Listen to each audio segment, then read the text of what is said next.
we'll post this recording on our website as a link. Keep yourself muted. Those of you who are comfortable with the Zoom platform and you have questions, just in no particular order, just drop them into the box. And if you rather speak it up, just raise hand. And with that, welcome everybody. I'm Dr. Misha Kogan, Medical Director, Center for Integrative Medicine and Associate Professor of Medicine at GW. What we'll do is first we'll have our team introduce themselves quickly, just a couple of words each person, and I'm gonna call on people. I think it'll be easier. So Ashley, if you can go next. Yeah, so I'm Ashley Drapeau. I'm a physician assistant and an acupuncturist at Center for Integrative Medicine, and I'm also a behavioral services PA for the GW Resiliency and Wellbeing Center. Thank you so much. Angela, well, Angela is busy right now. So Dr. Correll, do you mind unmuting yourself and telling us a few words about what you do? Sure. So for those who don't know me, my name is Daniel Carroll. I am currently a primary care doctor and an assistant professor at GW. I am one of the physicians who have been involved in the long COVID clinic or the COVID recovery clinic since last year. So we kind of started out as a kind of a interdisciplinary, or I should say multidisciplinary clinic, treating people with all sorts of symptoms related to COVID. And I know we've been working with Dr. Kogan and his team, had a lot of certainly patients in common. Great, thank you, Dan. Angela, if you have a minute, I know you're busy, but just say your name and what you do. Okay, she's busy, she's not gonna say it. I can hear her in the back. Angela is one of our acupuncturists, and she is seeing a number of patients with long COVID, and we may have more people joining us depending on what their schedule is going to look like, but this is our core team for starters. And so I think what I thought we'll do is we'll basically go and say a couple of words about our own personal experience with what we're seeing, and then we'll tell you a little bit about the structure of what is happening. So here's Tiffany. So Tiffany, if you hear us, I'm sorry, kind of calling on a write-off. Can you introduce yourself? She's just joining. She may be a little bit. Oh, there she is. Hi. Yes. Sorry. Hi, Tiffany Hoyt. I'm a doctor of Oriental medicine. I do Chinese medicine, herb, Chinese dietary therapy, etc. So one of the reasons why we actually have 3 Chinese medicine providers right here, Ashley, kind of serves dual purpose, is because we have seen a pretty dramatic results with the Chinese medicine. And part of what I'm going to tell you in the next couple of minutes is also some of the upcoming evidence regarding activity of long COVID. And reminder, if you're not muted, please mute yourself. So as all you know, up to 20 or 30% of all the patients who had acute COVID will progress on to developing at least some partial long COVID symptoms. GW had established the long COVID clinic, and then we'll speak more about it in a couple of minutes. And we originally were not planning to do that because GW was doing the clinic. However, we started realizing that the volume of patients asking for it was such that we basically felt it's important simply for strategical and logistical reasons to actually make a separate subsection of our center, just because then we can put an administrative component behind it that will support the clinic adequately. And part of what happened is that that's when Ashley got hired by the Center for Wellness and Resiliency, and she'll tell you her story in a little bit, but we decided to hire Ashley, and part of the issue, she did have COVID and she did have long COVID, and she'll tell a little bit about that in a few minutes. But before we go there, I want to give you kind of a 30,000 feet, if you will, an overview of the importance of this topic. Not a day goes by right now that we're seeing some kind of new evidence coming up documenting what long COVID is doing. My personal kind of clinical interest and expertise, particularly seeing the brain changes, and not just brain changes from patients saying they have a cognitive problems, but actually seeing MRI abnormalities in young patients that are looking like progressive dementia at 30-year-old, which of course not heard of. So we're seeing things that are concerning enough for us to realize that the current tools are basically need to be researched more, need to be expanded. And we in our own field have started noticing significant improvements with modalities like acupuncture. I will hold some of the studies and other things to a little later, just to give the practitioners a little bit of time to talk a little bit what they do. So let's hand it off to Ashley and tell us a little bit about what she does. And Ashley, and tell us a little bit about your personal experience. I think it would be good for people to connect to that. Yeah, sure. So I tested positive for COVID in December of 2020 while treating COVID patients in an urgent care.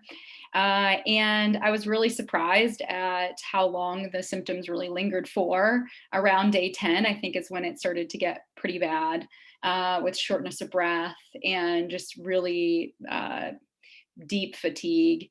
And that's sort of lasted, I would say now, currently, I'm probably about 90% better or healed. But still, I'd say, my experience with long COVID going back that far is just how surprised I was at how difficult it is to get care for long COVID. And some of them, that has to do with the fact that there really just isn't evidence out there. The data isn't there yet, which is really understandable. And the other piece, I think, is that long COVID really needs this sort of multidisciplinary treatment. There isn't this silver bullet treatment or drug or modality that's going to cure long COVID. It really takes that team of professionals that are all bringing their skills into one place to help patients. And that's what I received. And a lot of that was me searching it out and getting, acupuncture and somatic experiencing and working with many different medical professionals in different specialties, therapy, speech therapy, all of that was hugely helpful. And I think all of that is what made me be able to go back to seeing patients and living my life. But I think that, what we're trying to develop here is something similar. So patients, unlike me, don't have to spend all of their energy looking for all of these different modalities. Hopefully they can get some of them at least in one place. And that's what I'm really passionate about.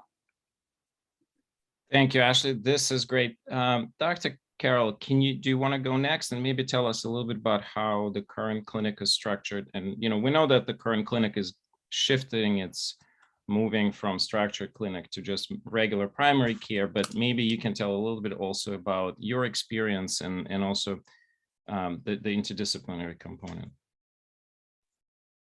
Yeah, absolutely. So I started with the COVID recovery clinic about a year and a half ago, not long after it was founded.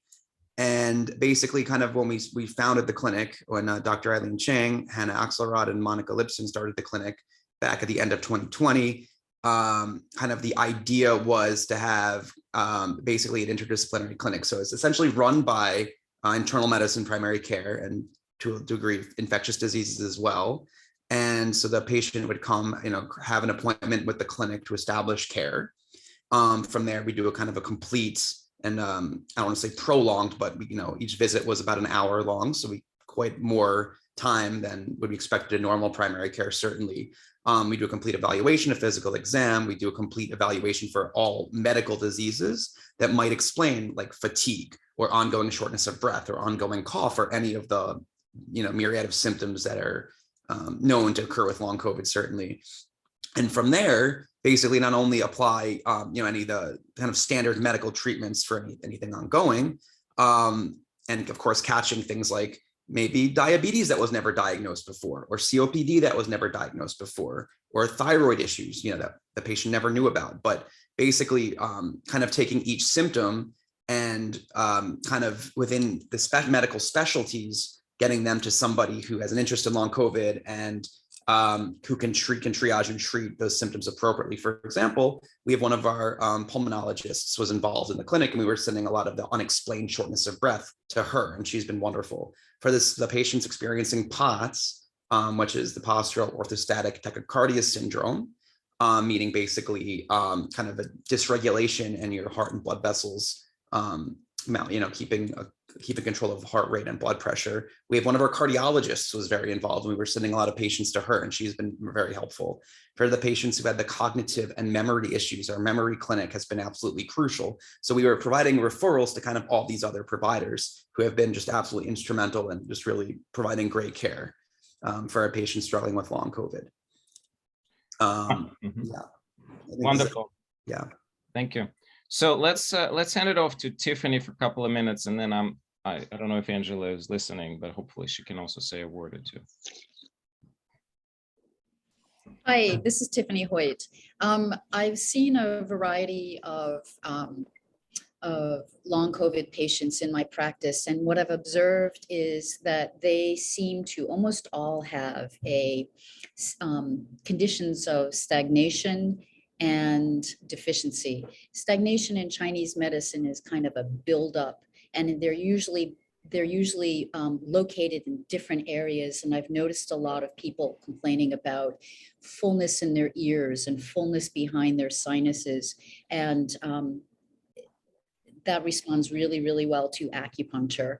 But also people they don't seem to be reestablishing their health and their vitality easily, because their digestion seems to be off. And I'm seeing a lot of what's known in Chinese medicine as food stagnation. So people are getting nutrition, they're getting adequate nutrition, but for some reason, the absorption and the distribution and the circulation of nutrition throughout the body isn't happening. So I see people who have difficulty with their digestion, and they have concomitant problems with their lungs. And I hear a lot of people having pain or fullness in their hypochondriac region, in their diaphragm. And with Chinese medicine, the idea is find the areas of stagnation, free up the stagnation with needles, boost the vital energy with moxibustion and other techniques. And then if there's really, really chronic things like history of trauma in the body, that's usually more long-term, and that's much more specific and sui generis to the person's own problem. So, in Chinese medicine, everybody is treated like an individual. Every single treatment is customed and specifically designed for them. And still, I have found I'm doing more points around the ears and the eyes and the nose and the sinuses than I have in years, and also abdominal points and hypochondrial points, just to loosen up the diaphragm. So that's what I've observed. Great. Thank you, Tiffany. So Dan, let's three of us, so you, Ashley, and I, talk a little bit about, maybe all three of you guys unmute yourselves. So let's talk a little bit about this critical aspect of interdisciplinary piece. Dan pretty much mentioned, I think, all the modalities. I'm just going to repeat them in the order that I remember them. It doesn't really matter. So we have the GW, even though the clinics themselves have continuously been run as their own entities. For example, memory clinic is memory clinic. Physical therapy, there's a dedicated physical therapist that specifically started going deeper into the COVID recovery. We have speech therapists, which are sort of doing a combination of speech therapy, but also a little bit of cognitive therapy. We have pulmonary, which Dan, and actually I was hoping we will have one of our pulmonary attendings joining. I'm not sure if he's maybe busy. Then what am I missing, guys? Help me out. I think cardiology, neurology, but I think you mentioned, yeah. Cardiology, right. So cardiology, right. So Dr. Cynthia Tracy, yeah. Yeah, so she's been seeing a lot of POTS patients. Mhm. And that's in our experience, I think, and you guys add to this, I think it's one of the hardest things to treat, this continuous Yeah, dysautonomia. Yeah. I completely agree. It is very challenging to treat. That being said, I think I've gotten some degree of success with at least symptomatic improvement in the vast majority of patients who have the POT symptoms. Things like focusing on like lifestyle, like as you said, adequate nutrition, making sure they're staying hydrated, making sure they're taking in at least 3 grams of salt per day, and using some medicines like beta blockers, which are medicines that kind of slow the heart rate down a little bit and can help maybe reverse some of the deregulation that happens with POTS. With those modalities alone, we've seen some pretty, decent results. And that doesn't work 100% certainly, but seen people get much more functional and reduce their symptoms. There's also sometimes we can use steroids for the POTS in circumstances where like we're just really not getting much of a response with the lifestyle adjustment, certainly. And that's effective too, but that's a pretty, I don't want to say overkill, but it's a pretty big gun treatment, of course. Steroids have a lot of side effects and they're not something to be taken lightly, but they can be used. Yeah, so I think one of the things that we all felt that integrative work can be very helpful here is because the problem with using big guns, we simply don't have enough evidence, but more importantly, those big guns, of course, can trigger side effects, and we all know that. And Right. even when we're applying them, we know that there's a risk. So I think trying things that are a bit more subtle, like what Tiffany was describing, trying things that are Angela is busy, but I hope she'll speak a little bit about somatic experience. But so there are techniques which help with the trauma resolution with autonomic instability in an indirect ways, in a more subtle ways. I can add a couple of words. I'm here. Great, thank you. Can you hear me? So Yeah. I'm an acupuncturist, so I work with patients, in that modality, but I also studied somatic experiencing. So I bring a lot of exercises for vagus nerve regulation into my sessions. Sometimes they're kind of like mixed, blended, and so that would be really helpful for autonomic dysregulation, especially the combination with the body work, I think. So I don't know what Ashley your personal Yeah, I absolutely agree with that. This is the problem with POTS. POTS is a syndrome, right, of symptoms. Yeah. It's not necessarily like a disease like hypertension where you just give it a medication and it sort of fixes it and it goes away, right? So basically, the vagus nerve innervates all this function we just mentioned. So if we Right. can help that nerve to feel better, self-regulate, even with the techniques like just touch and holding, let's say base of the skull, like people do in craniosacral, but it doesn't have to be actually craniosacral, just releasing muscle tension in the neck. It helps cranial nerves, or like eye moving exercises. It's a whole bunch, like using cold water, certain breathing patterns, just paying attention to breathing. A lot of mindfulness exercises kind of fall in that category. Also using the voice, vocal cord, vocalizing, chants. There's a whole range of these things, and I, pick some with my patients which they like the most, which is try, and then they continue using them at home, and they report that they are just much more stabilized, when they have these episodes of anxiety, POTS, arrhythmia, like heartbeats, they even felt palpitations, sweating. So in general, it's a cumulative effect. Of course, the more they do that, the more significant shift in the whole body is. So that's what I see, and that's what I can bring into this whole system of support. And so, we are been offering both fee for service, but also free opportunities for mindfulness. Of course, you all know the Friday 2 to 3 p.m. We have a half an hour, we have a full hour covering different COVID topics and wellness topics, but we also cover, we do meditation basically, or some kind of mindfulness practice. Yesterday was Yael who was teaching yoga.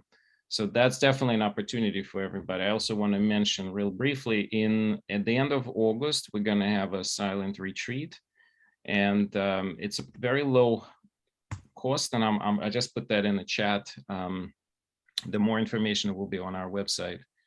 So that is opportunity. And of course, the mindfulness-based stress reduction program is something that we've been running for a while, although it's not specific to COVID. And then Ashley and I will be starting, or will be planning with help of other practitioners, we'll be starting a low-cost ongoing COVID recovery along COVID groups. The advantage of groups, they are allowing not only to drop the cost quite significantly for otherwise non-covered modalities, but more importantly, they're really offering that support. And I just returned from the conference or Congress on Integrative Medicine Research organized by a consortium of academic health centers for integrative health and medicine. And there are a lot of institutions that are offering groups for COVID recovery, and they're finding a very good results, and probably primarily because the conditions are so new that a lot of patients are feeling isolated and feeling that their symptoms are not validated. So when you're in a group and you talking about the same problems you have, and you as a team, as a group, trying to figure out what am I going to do, the actual that enhancement of the placebo effect seems to be profound. And the research is not quite there yet, simply because, of course, this is all so new. It takes time to research anything.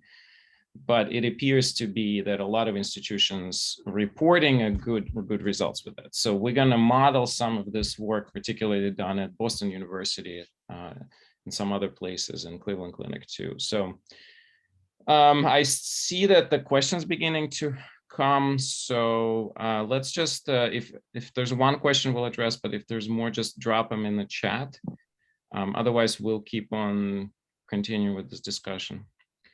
So I'm just curious, Christine is asking, I'm just curious if disciplines / modalities such as yoga therapy that integrate and incorporate techniques mentioned here already, a broader approach that affects various dimensions of being and especially deal with somatic practices works.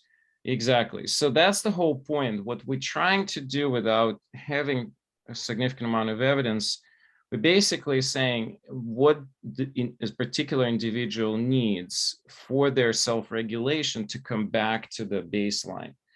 Mm-hmm. What triggers that have put the system on this amok process of oxidative stress, inflammation, and autonomic instability? How do we reverse it? How do we balance it back? And frankly, in my mind, seeing that so many different methods can be effective, it doesn't actually matter what particular modality we apply. For somebody, it could be Tai Chi, for somebody, somatic experience, for somebody, beta blockers. It doesn't really matter. What matters is what their particular path, where they leaning themselves, because some people are going to be averse to taking medications, and that's okay. And some people will feel like they can't spend money on or time going to a yoga class. They rather take a beta blocker, and that's okay too. I think the priority here is to really understand that there's not going to be, at least in the upcoming, I don't know, months and maybe even years, we won't have a clear standard that's highly evidenced. We're going to have some glimpses of evidence, some organizations already putting some guidelines about interdisciplinary care. But the reality, all of this is going to be still weak in terms of evidence. And so in essence, we have to apply that evidence with caution and allowing patients this freedom of choice in terms of saying what's what, as long as, of course, that choice is guided and guided clinically appropriate. Yeah, I would agree. I think this has to be really individualized. There are some long COVID patients who are very debilitated. You know, they are bed bound. Sometimes their POT symptoms are so bad that they can't lean down and do some of those yoga moves that are great. So yeah, there's great restorative yoga and yin yoga, which is not a lot of that, which I think would be wonderful. But that's why an individual approach is so effective. By the way, if any of our participants want to unmute or raise the hand and say, like, if you have particular story you want to share with us, or if you have somebody you know who's struggling and you just kind of want to put their struggle out here, part of what we're also trying to do, which I think is just as important, is to create this container, if you will, this space for the stories, this space for expression, and this, in essence, I mean, we're going through this collective trauma experience. And, you know, even if we're fully recovered, and I also had an acute COVID and I recovered by now, but we can appreciate others people's struggle. And I think their part of recovery is also for us to really create the space and say, we hear you, we validate you, and we're going to be with you until this passes. But that itself is also difficult for providers, and we do have to acknowledge this. So if anybody want to share anything, please, by all means. This is not just for us talking. This is a community. Meantime, Dan, do you want to add anything to the? Yeah, actually, I'll have to say, so I've definitely I've recommended acupuncture to many patients, and I've gotten in general very good feedback about it, actually, not just with the GW Center for Integrative Medicine, but people going more locally or whatever. I've gotten excellent feedback. I routinely recommend things like yoga and Tai Chi. I think I've gotten great feedback about that too. I think that has been extremely helpful for a lot of our patients. And I so agree that everything has to be individualized, and, whatever the patient in front of you is dealing with, you want to help them move towards normal, or whatever their normal is, as much as possible. And I think that, I've gotten I got one question I get a lot from patients I've seen that maybe I don't know how to answer very well, actually has to do with support groups. I get that question all the time. And I think more recently, I am beginning to discuss the Center for Integrative Medicine at GW, especially because you guys are starting this really amazing project, which I'm so excited about, because I think it's going to be just such a good experience for so many of our patients, and help them kind of, improve their health and move back to their baseline. Yeah, I mean, I'll speak to that in terms of support groups. So there's a lot of really good national support groups, right? Like Survivor Corps is probably one of the largest sort of patient advocacy group in in long COVID. There's also a long COVID support group that's mostly out of the UK and Europe. And so sometimes it's interesting to hear the differences and how Europe is treating long COVID versus how we are doing it in the US.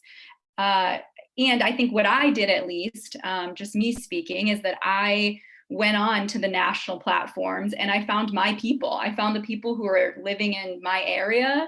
I found people who shared the same interests as me, that were also medical providers that had long COVID. And that's been hugely beneficial. So that support piece is really important. Mother Teresa would say that loneliness was the leprosy of the West, right? And so loneliness existed before all of this COVID pandemic even happened, but now it's even tenfold, and putting a chronic illness on top of that, that's brand new, that many people don't understand, can be very isolating. So having that support is hugely beneficial. And I'm really hoping that we can get some, like Dr. Kogan said, some group visits together, or some support networks, so people have something in their own community. So thank you. We have Irene posted, so there's a Facebook group that she likes. It's called COVID-19 Survivors Guide, the do's and don'ts. So definitely, there are support systems like this. Facebook, you have to be careful, but I think I agree there could be really a good amount of information on it. Emily is saying, for someone with long COVID interested in having acupuncture, but new to the modality, can you suggest what to ask of the acupuncturist, how to present the symptoms or needs? So Ashley, you want to take this on and then see? Yeah, you just tell them your symptoms, tell them your experience. Acupuncturists are really well trained to listen. We spend a lot of time in school cultivating ourselves to be able to listen to patients at a deeper level. So, just explain what your situation is, what you're experiencing, even if it seems crazy, or, nobody's been able to explain that symptom, that's okay. That can be really important information in Chinese medicine. So give them all the information you have on the physical, mental, and spiritual level that you're experiencing. Tiffany, Angela, do you guys want to add anything to this? Okay. All right. Intermittent fasting, very good point. So there is, yes, very good. So there has been a small amount of data, I've also seen it, saying that when you not eat for, say, 16 to 24 hours periods, maybe even 12 to 14, there's a potential of improvement of certain underlying processes. So autophagy improvement does help with some of the decrease in oxidative stress. There's a good data on that. I don't think there's a lot of clinical data to say that this is something you have to jump on. And also, if you're still pretty sick, it's something that could be a little bit tricky to implement, because actually in an acute phase of recovery, intermittent fasting could actually be more harmful than beneficial. But I think for somebody who's been having symptoms for, say, more than 3 to 6 months, it's probably actually very reasonable to try starting very gradual, and maybe starting just with overnight fast, going from, let's say, 7 p.m. to 7 a.m., and then gradually extending that period and seeing how you feel. I also would be, in a lack of evidence, one of the best evidence you can have is what we often describe as N of 1, meaning you are the trial, you are the research project, and if you implement modality cautiously and safely, and you're feeling better when you're implementing it, you can take that as a data piece and say, okay, now can I further capitalize on the particular benefit that I'm getting? So yeah, I'm open for a lot of my patients to do a little experimentation, as long as it's carefully guided and safe. I think that's really the sort of the critical aspect. Ben, do you have anything to add to fasting? Have you seen anything in the clinic? No, actually, I don't know much about, I haven't really read much about this or seen any data about this, to be honest, but I'm sure there's plenty. Well, it's used heavily for metabolic optimization, so it's not that crazy of a thought to apply. I wonder if Tiffany or Angela Ashley will comment, because in Chinese medicine, this could be very tricky, right? Because you're also depleting methods too, in a way, right? Yeah, qi comes from food, or energy comes from food. So that's at least one of the sources. So I am not a huge advocate for intermittent fasting, although I do acknowledge that there is research, to back it up for some conditions. But for people like Tiffany was saying that are really deficient, I don't know if this would be a great idea. I don't know if Tiffany wants to speak on that more, but. I'd like to say something about that. So what I see, I talked about stagnation, and I talked about food stagnation as a big problem with the long COVID. When you are not eating for many, many hours and then trying to pack all of your calories into a compressed period of time, you're dumping a bunch of material into your abdomen and into your stomach, and asking it to do a lot of work very rapidly. And especially in the West, we tend to eat very processed food. We tend to eat food that is cold or nutrient rich. And if you are feeling ill and your body is not working very well, it's a much better idea to space out your calorie consumption, and specifically eat things that are very absorbable. And, we all know about the chicken soup thing. The Chinese love chicken soup. And rather than intermittent fasting, letting your body give you an idea about when you're hungry, or even if you're not hungry, just approaching it more gently, more like your grandmother. Great. Thank you, Tiff. So we have a next question about brain fog. I think it's a huge topic. I think I want to start this one because I do see a number of patients with this. Our memory clinic, in particular, Dr. Christina Prather and Tanya Al-Chalabi, are the ones that we've sending a lot of these patients to get full evaluation. And we do find that patients who present with brain fog literally have MRI changes. So they look like they are having an actual brain loss in some parts of the brain, and this has been confirmed now with a controlled trial that this is something that's shockingly occurring regularly. So not only this are not a random symptoms of I'm just complaining, they actually have an underlying pathology, which is in a way still kind of scary. Now we think that those changes are reversible. We are seeing patients improve over time, definitely. Even if you do nothing, there seems to be gradual improvement. Not everybody, but majority of patients with that condition. But I want to go around and sort of mention things that we individually do as practitioners for this. And I can, since I'm talking, I'll just start. So I tend to add a number of specific nutrients that I know boost acetylcholinergic production, which is a main memory transmitter. but also just to help the brain with a better option or better metabolism, better energy production. I tend to like choline. Choline can come from food like eggs, for example, are very high in choline, but also there are molecules in supplements that are a little bit more concentrated. So GCP, or I always forget the full name. It's a type of choline that's more soluble and gets better into the brain. So there are products out there that not necessarily all that expensive. I tend to use that a lot. But also very basic nutrients like magnesium and fish oil definitely have place to play, specifically magnesium, because magnesium is a precursor to a lot of Krebs cycle enzymes. The Krebs cycle is what generates energy. And we see that in any acute illness, magnesium levels tend to drop really rapidly. There's, again, good data on that. So some of these treatments are very basic. Some of them are going to be a lot more advanced. People have tried all kinds of things like hyperbaric oxygen. I've had few patients report great success with, and even just actually literally doing oxygen at night. There's been some suggestion that things like that can be helpful. The problem with this more advanced techniques is, they're going to cost you money, and the evidence is weak. I wouldn't think that the oxygen a couple times as a trial at night would have any side effects, but there are people doing other things like intravenous ozone. Then you start getting into more of an interventions that do have risks, and you have to be very considerate. But let's go around and just each one of you guys tell us what you found is effective for this. So I can go first.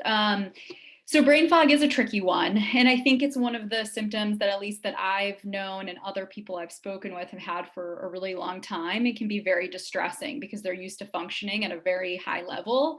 Many of these people have many degrees, really fast-paced jobs, and they're used to being able to do so many things at once. And now they're in a place where that's very difficult. And so I think it has to be addressed in a couple of different ways. I don't think, so other than what Dr. Coden, of course, already said, in terms of mitochondrial support and supplements, which I think are great. In addition to that, I think pacing is hugely important. So working with a cognitive therapist or a speech therapist to help you sort of walk through that, because some of these things aren't as, they don't come as naturally as we think. We're never really taught these things, especially if we were somebody who was able to multitask and be really busy, right? So being able to help ourselves with that, meditation is hugely helpful. So we have to remember that although, anxiety, depression, all these things, they're not what causes these symptoms, right? These symptoms are caused by COVID. So I just want to validate that. And what I will say is that once you start feeling these symptoms, those things come along with it, right? Because once you're not able to work the way that you were able to before, maybe you have to take a part-time job or you have to change what your goals were in life. Of course, you're going to become depressed and anxious. And now you've been diagnosed with maybe POTS and some other conditions like diabetes that you weren't ready for. So being able to help and befriend your autonomic nervous system, like Angela was talking about, can be hugely beneficial for brain fog, because you have to understand how the brain works. If that amygdala in your brain is constantly firing, then you're not going to be able to use the part of your brain or the frontal part or any of the other parts to help you deal with, problem solving or some of these other things that you want to be able to do in your day-to-day life at work. So there's a feedback loop.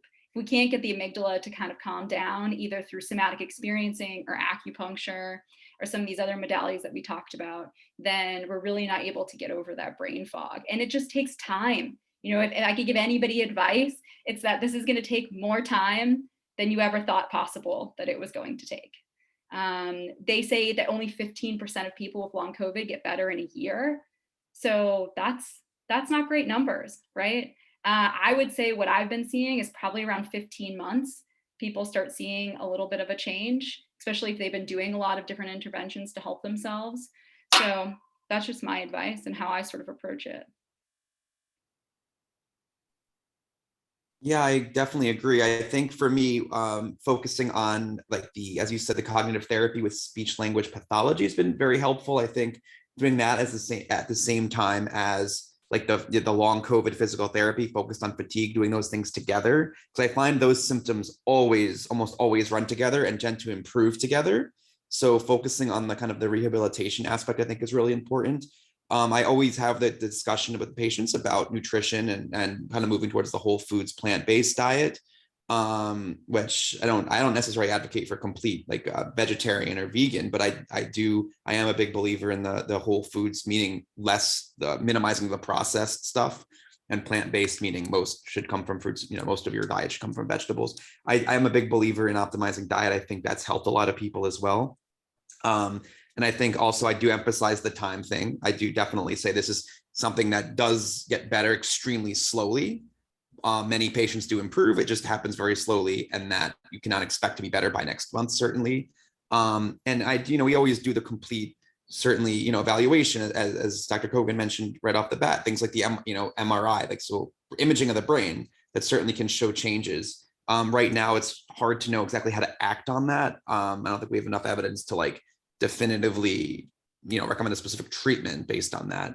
That being said, I think it is, useful information to have, and things like if a year goes by or year and a half goes by and they're still not starting to make improvement, you usually do, and it's the standard practice for the memory clinic to do neuropsychiatric or neuropsychologic testing. And I've had patients that, have, if something's really off, I've sent to psychiatry. We've had patients starting a stimulant that have actually had great results. And that's not the majority of patients. That's a rare thing, but I've definitely seen that once or twice. So yeah, there's certainly modalities like that important. And then also having the patients continue to follow with the memory clinic. Dr. Preeth or Dr. El-Shalabi have been just incredibly helpful from the memory clinic side of things. Thank you, Dan and Ashley. So I think we have to move a little faster. There's tons of questions, so I'm gonna move us along quicker. Ashley, can you post the list of organizations? I did. I posted some of them. Yeah, Kathy Banks, I kind of typed the answer to you partially. I think the Robitussin is a really bad idea, especially the DM one, because it has Benadryl, and you don't want to do that. So I put some possible other ideas. This is something that basically bronchitis after COVID hits probably majority of patients. I had it for about a month after COVID, and it gradually gotten better. So I wouldn't think that you have long COVID 14 days after. So be patient. Most likely you'll get through this. Okay, so Yuki is asking a question about, I understand that CIM offers yoga therapy. Do you collaborate in yoga and acupuncture? Yes, absolutely. So we work as a team. We have a weekly staff meetings. So we're probably going to also, once we have enough patients, we'll start weekly long COVID clinic patient visits so that we can, as a team, discuss progress of each patient quickly and then figure out what they should be doing next. So definitely that's something that we're already doing it for generally for all patients, especially the ones who are not doing great, but we'll do more. Shirley, thanks so much for that comment. So there's a comment, and I actually want to, I just realized I was thinking that there's somebody I know really well here in this meeting. It's one of my former students who's now a full-fledged physician out in California. I think he's still in California. Vivian, I'm going to put you on a spotlight, if you don't mind, and speak a little bit, because you wrote a wonderful statement there below. If you're comfortable with this. Yeah. Hi. Hi. I'm actually in Silver Spring working as an osteopath right now. So not too far away, but yeah, we see a lot of patients with really weird symptoms. Like that's why they usually come to the osteopath. So they have brain fog, they just feel off. We've had a few patients who've had myocarditis after getting the COVID vaccine.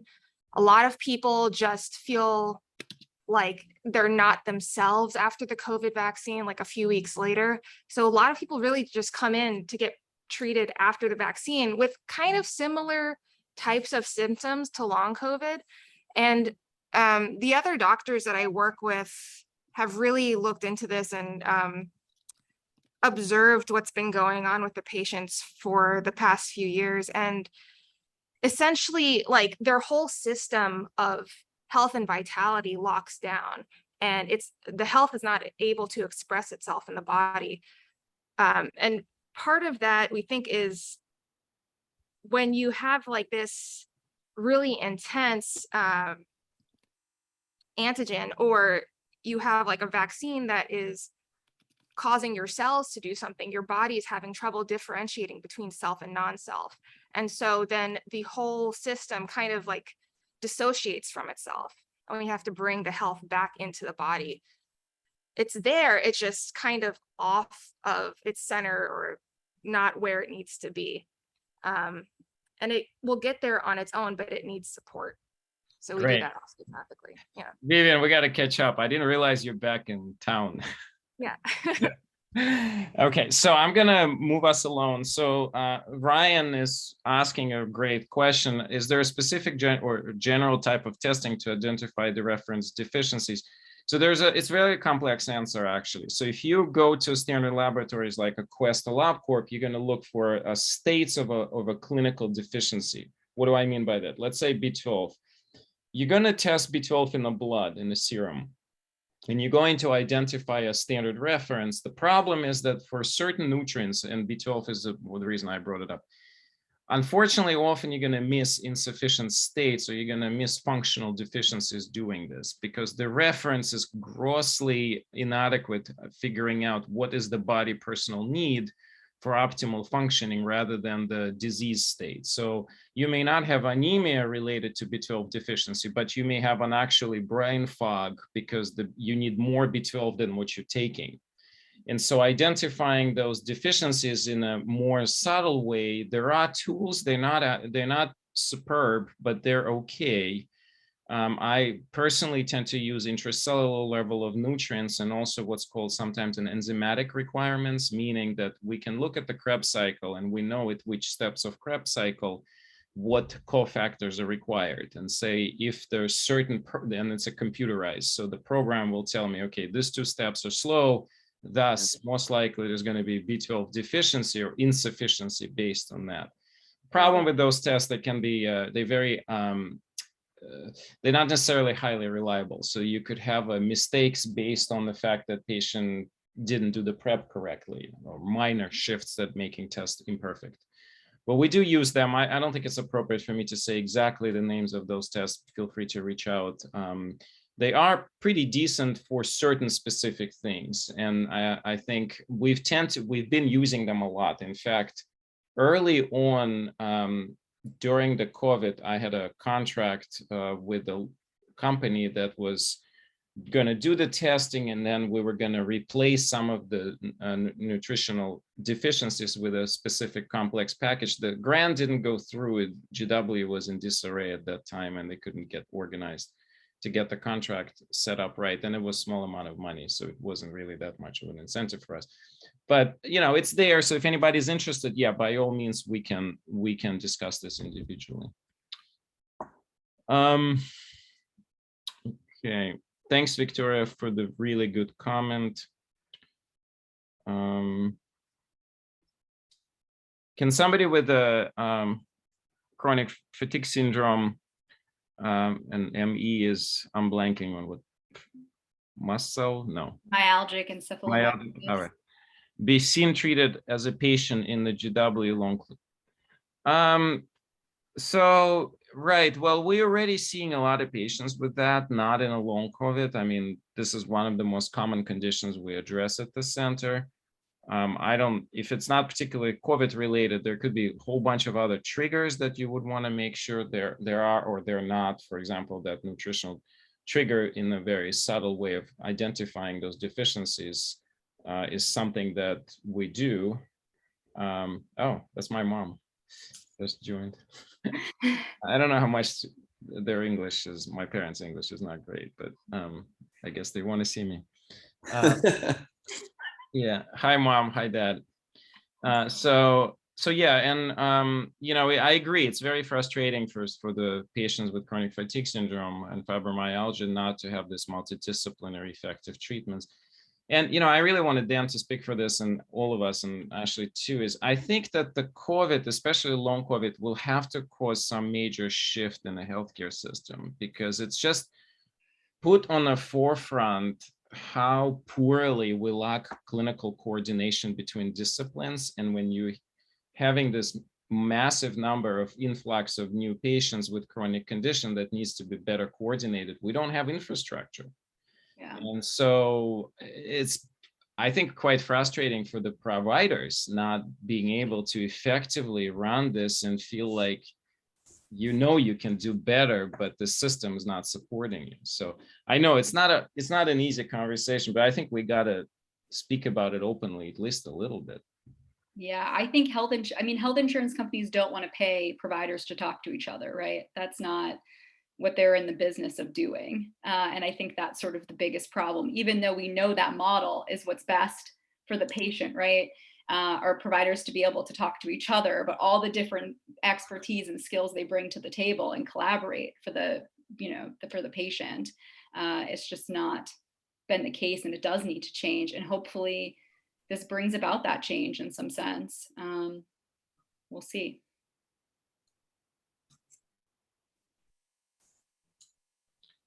Well, before I thank you, Dan, do you want to add anything to this?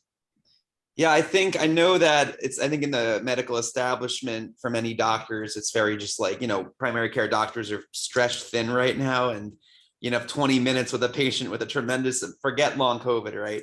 With a person who has a lot of medical issues on many medications, you can't even manage that in 20 minutes. Then you throw something like this onto the schedule, and it's just so hard to like really allocate the time needed that these people require. And I think, there's a few examples. I know places like the Cleveland Clinic, right? Like have these like diagnostic clinics, or these, I don't know exactly, these programs where like it truly is a multidisciplinary clinic, but I don't know, these are few and far between. And when you have something like, let's say, chronic fatigue syndrome or something like long COVID, it does require multidisciplinary care, and it just does not exist. It's not that it basically doesn't exist, and it's a real shame. And I think that, I think it's not, to a degree, it has to do with financial incentives and the way we as physicians bill. But I don't know. It's just, I don't know. It's a very multidisciplinary, a multifaceted problem. Healthcare is just so complex, and there's just so much going on, and there's so much we don't know. And it's, I don't know. I don't have any answers. That's but okay. I agree. I think that's the whole point. We've been in the thick of it, all three of us, and I hope that listeners are realizing how hard it is to actually do this well, because the infrastructure is not supporting us. So when you not hearing from us within 24 hours, be patient, because often it's pretty crazy and hectic. So before I address next really important question, it was personally sent to me, but I want to address it. Vivian, I didn't realize you actually joined my kids osteopaths, Dr. Steele's group in Silver Spring. So that's so exciting. Definitely going to catch up with you after this. So there was a really good question from Brett, and was to me, but Brett, I hope you're okay if I say to everybody. So you asked to address approach to patients with constellation and complaints consistent with long COVID, but really no history of positive test or the antigen test.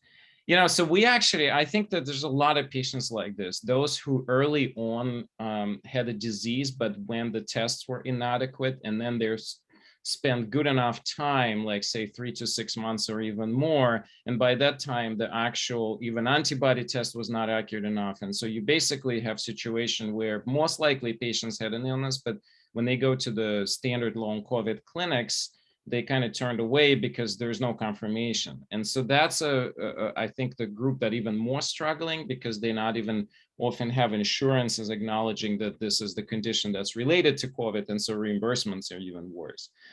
To me, I treat them exactly the same. I don't really care in essence. I will try to figure out if we can do something with the test, just for the insurance sake. Because, by the way, those of you who are going to not out-of-pocket centers, but you have the COVID diagnosis, do remember that you can aggressively push insurances. And we have seen a decent reimbursement for pretty much anything we say, whether that's an acupuncture or massage or whatnot. The insurances can and do pay for some of it. Now, it's a painful process. You often have to do pre-authorizations, and they limit you with the number of visits, and there are all kinds of things that makes this more complicated. But at least it can be tried, and sometimes can be tried reasonably successful to get at least some treatments in place covered. But yeah, that's the way I look at this. I know, unfortunately, the way that long COVID at GW was initially structured, I think the test was required, right, Dan? Initially, we got rid of that. Actually, that's one of the. I mean, Here we go. our COVID clinic is quite imperfect at GW. I mean, the long, not what the long COVID clinic we've had. There's been plenty to say that could use improvement, no doubt. That is one thing I think I like that we did correctly. I think that initially, yes, we were like, well, if there's no positive test, we can't say it's long COVID. We got rid of that, I think, pretty quickly because it was. I completely agree with everything you said. It really doesn't make any sense to, because there were so many people who likely did have COVID and have no positive test to show. And why are we turning them away? And plus the treatment, for, even if it's, we are treating people with the chronic fatigue syndrome. I mean, a lot of times there's such an overlap in the way we treat it. Does it really matter? My question is, does it really matter? Yeah, and I think we also have seen, and by the way, for full disclosure, I did work in GW long COVID for a few months. Then I think it was right before when you came, I was still there, and then my clinic schedule changed, so I couldn't go there anymore. But we have seen a lot of patients come to that clinic. They've had COVID, but before that, they had a whole slew of unexplained symptoms, and suddenly, like, there is this significant worsening of all those symptoms. And the way I perceive this, you've had an ongoing struggle with something chronic. Like, for example, we see a lot of chronic mold exposure. We're seeing a lot of chronic other toxicities. And so then the COVID became kind of the straw that broke the camel's back. And suddenly you have, like, everything is way worse. And you may not go back to the improvement until those underlying drivers are finally addressed. And I find that that's actually one of the hardest things to do, because often either the system didn't realize there was this stuff underneath, or the patient is surprised and really unable to kind of put the structure in place to address those underlying drivers. But that's a whole separate ball game. Okay, are there any speakers able to speak on treatment of MCAS triggered by exacerbated by long COVID? So yeah, I mean, we do a lot of that. I think the part of this is, and there are even some patients here on this call right now, some people that I know who had this and who we treated relatively successful. So again, it's a kind of a same treatment. You need to modulate and regulate autonomic nervous system to stabilize the mast cell and this hyperinflammatory response. We do use a number of herbs to kind of quell it down. You definitely want to look at underlying drivers. I mentioned mold, but food allergies is one that can often trigger this. And also, frankly, a lot of the times, this is when we uncover trauma of some sort, and people often don't realize how much traumatic experiences can lead to the instability of autonomic nervous system. Then that triggers all kinds of chemical reactions and all kinds of issues. So I think maybe anybody else, I don't know if Angela wants to come back and add to this, but I think that could be potentially something that you guys may want to contribute to. Yeah, well, there's been a lot of success with MCAS and dietary changes, and also aggressive antihistamine use, honestly, even for a short period of time until they can get the dietary stuff under control. I've seen some pretty good success with that. Good. All right. Well, we're right at the hour. So what I'm thinking we should do is we should just finish the questions that are currently in there. Mm-hmm. And then if anybody have something burning that they want to share with the group, raise the hand and we'll take you in as while doing the questions. So long-term COVID for some people go and return. Example, fatigue. Yes, absolutely. So the sort of a cycling of symptom I see Ashley is really, she had personal experience. So Ashley, why don't you take this on? Yeah, I mean, I got to tell you, I was naive. I thought healing went like this. That's not healing, especially in long COVID. Healing is like this. It is not a linear curve. There are some times that I will feel like, whoa, I feel great, right? And the mistake in that is that you do more because you feel so good. And then what can happen is if you ignore that pacing, you kind of get back into that crash cycle where you don't feel very good, right? So it's true. I think that most people will tell you in any long COVID support group that it's not linear. It's very much up and down. Great, thank you. So Kathy is asking for Tiffany's info. Kathy, what I'm doing is I put the link to all of our staff, and sorry, I don't have time to just particularly find Tiffany, but she's there somewhere in the list. So you can, oh, by the way, want to make sure you guys know how to save the chat if it's important for you with all the links.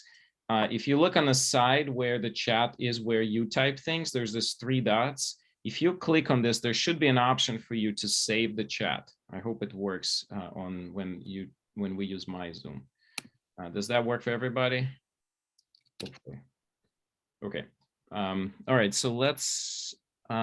Thank you for speaking for biotoxin like mold exposure. This happened. Yes. So I mean, it's that big that we actually have a provider who specializes in this, Dr. Yekel. So if anybody's interested, he's also on that link. Maybe a little too involved, or a question hard to answer. Do any of you have thoughts on persistent ongoing infection causing long COVID implications? Ooh, that's a hard question. Yeah. I think Dan should try to tackle this one. Yeah, so the answer, I don't think anybody knows for sure, but ongoing, so there are I think there's a few basic science studies that show persistence of virus, of the SARS-CoV-2 virus in the GI tract. I think autopsies in the brain have shown even after however many weeks after recovery, there's some evidence of viral infection. You know, I don't know what the viral cycle looks like for the SARS-CoV-2 virus, so I can't speak to that per se, but there is definitely evidence. You know, there's one of the primary theories is that there is an ongoing reservoir of virus that your body, for some people, maybe due to differences in immune system's ability to just fail to eradicate. You know, maybe it's also, we also think that it might have something to do with an ongoing and appropriate immune reaction, your body recognizing, the self versus non-self. That's, both, those are two, I won't say competing theories because they're not mutually exclusive, certainly, but yeah, that's an ongoing theory. Is for whatever reason, some people do fail to clear this coronavirus. And I don't know why that is, but that's certainly a possibility. However, there doesn't seem to be any benefit of ongoing antiviral treatment in these patients. So that's not, even if that is the cause, that's not something we can target as a therapy, at least at this moment. We've looked into all these, various treatments that just kind of haven't panned out, certainly the antiparasitics, which didn't, show any positive results. So yeah, the answer is that possible? Absolutely. There's a somewhat high probability of that being the case in many patients. What do we do about it? That's the big question right now. There's a study happening right now with Paxlovid and long COVID. And so it'll be interesting to see how that pans out. I'm very skeptical about that, to be completely honest, because of the toxic profile of Paxlovid. I mean, Paxlovid is very effective short term, but my God, the number of interactions, and I can tell you my primary care patients, most of them would not be able to be on that long term. So I'm happy that's happening, but I'm very cautious about that study. So on more positive note, there is a pretty large NIH trial looking at combination of Chinese herbs and mushrooms. Mm-hmm. I was at the conference and I was listening to this presentation. So they are currently doing 2 trials. They're doing one on acute COVID, but they're also doing one on long COVID. So it'll be interesting to see. I think the tools that are like this, and somehow it's actually rare for FDA to approve trial of a combination of herbs. And it was an FDA approved trial with an IND. So they actually applied for the new drug application and got approved, which is very unusual in holistic or integrative medicine to begin with for any supplements. But I think the times are changing, and I think some of this, when the research is done right in the right format, there is some significant movement. So, but we have to wrap up. I know we're a little bit over. Thank you everybody for questions. I hope that this was very useful for you. I put some links, and Angela also added some links in there. So for contact information, if you want to contact Dr. Carell, you can just go to gwdocs.com, and his information is going to be there on the website. You just can put his name. I'll put that in as well. gwdocs.com. And this is going to be recorded, as I said. So if you need to view it again, by all means. Hope everybody have a great weekend. Ashley, Dan, Tiffany, Angela, you guys want to say a last word before we wrap up. Yeah, thank you guys all for being here. I know it's a really nice day out and hopefully you can get outside and get some fresh air. I really think that, you know, if any of you are struggling, I'd like to say that there is hope down the road, even though it may not feel like it right now. There are people out here who are willing to support you and help you get you the services that you need.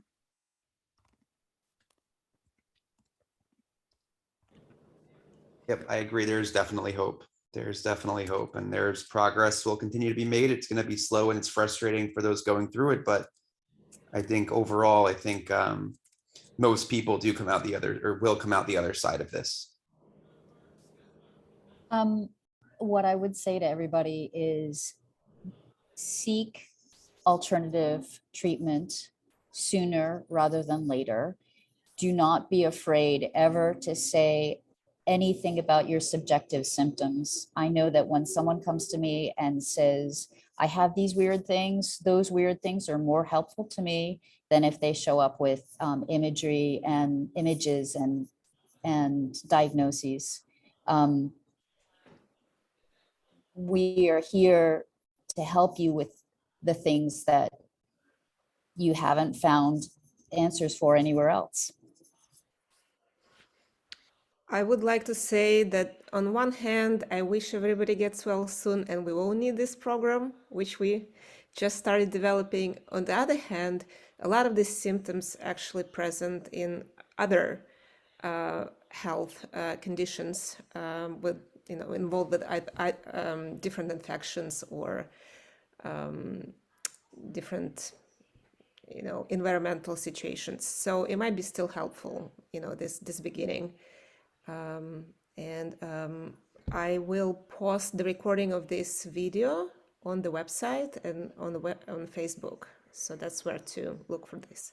And I just posted the link to the long COVID program that's at the GWCIM, the one we just been discussing here.